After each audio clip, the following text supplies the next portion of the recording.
Assalamualaikum warahmatullahi wabarakatuh. Nepangkeun wasta abdi Adi Nuryadin, guru pembimbing SDN Ciaro Hiji, Kecamatan Nagreg, Kabupaten Bandung. Simkuring bade nge-review video ngeunaan sajak Sunda tantangan lek sambedas sasih April. Anu judulna nganterkeun, anu pengarang Pak Usep Romli HM, penerbitna Anwar Press. Nganterkeun lalajo wayang akang teh subur euy di panglalajoan mah, henteu kawas di pangajian, memeh tengah peuting oge geus nyangking hiji sewang. Balad-balad akang Ki Amin, Ki Ucen, jeung Ki Usuk geus ting ngariles mawa bebeunanganana. Ti barang gok ujug ka taji, kuring kurancunitna, buukna anu rada galing, bibirna ambu cuy lain ku gincu. Tapi ti kudrat geus bosen kukurilingan di tempat lalajo. Tuluy Nyi Mojang ditawaran bisi rek balik, da eta anu dipenta. Mangga cenah Kang. Teu kudu dicatur sobat leumpang paduduaan mah. Nepi weh ka imah si Mojang.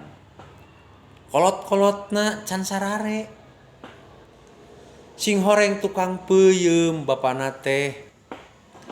Harita oge nuju pakpikpek ngentepkeun tolombong. Eusi peuyeum iangkeun isukan. Geus ngobrol ngaler ngidul mah, kuring ditawaran bisi rek sare. Nyi Mojang titi namina teh. Ari Nyi Mojang sarena teh jeung indungna di kamar tukang, ari bapana mah masih memeres dagangan di tepas hareup. Sare teu pati tibra lantaran inget bae ka Nyi Titi anu buukna nu galing muntang jeung bibirna nu ambu cuy teu weleh kumalangkang.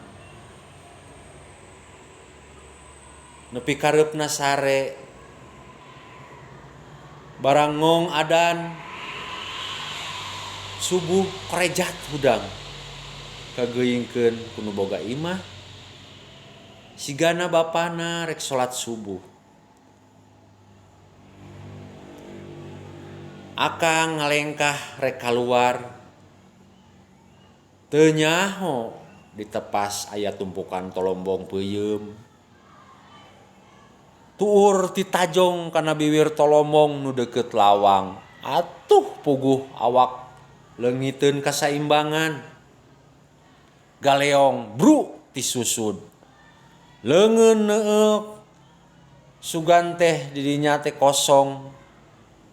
Releungeun rek neueuh palupuh ngadon ditampanan ku tolombong peuyeum. Labuh sangangna, leungeun duanana mani mebes kana peuyeum. Meuni hese dicabutna luput nepi ka siku. Beuh, cilaka akang reuwas. Kanyahoan ku nu bogana tada teuing amekna, mending ngejat bae. Hatur nuhun. Billahi taufik wal hidayah. Assalamualaikum warahmatullahi wabarakatuh.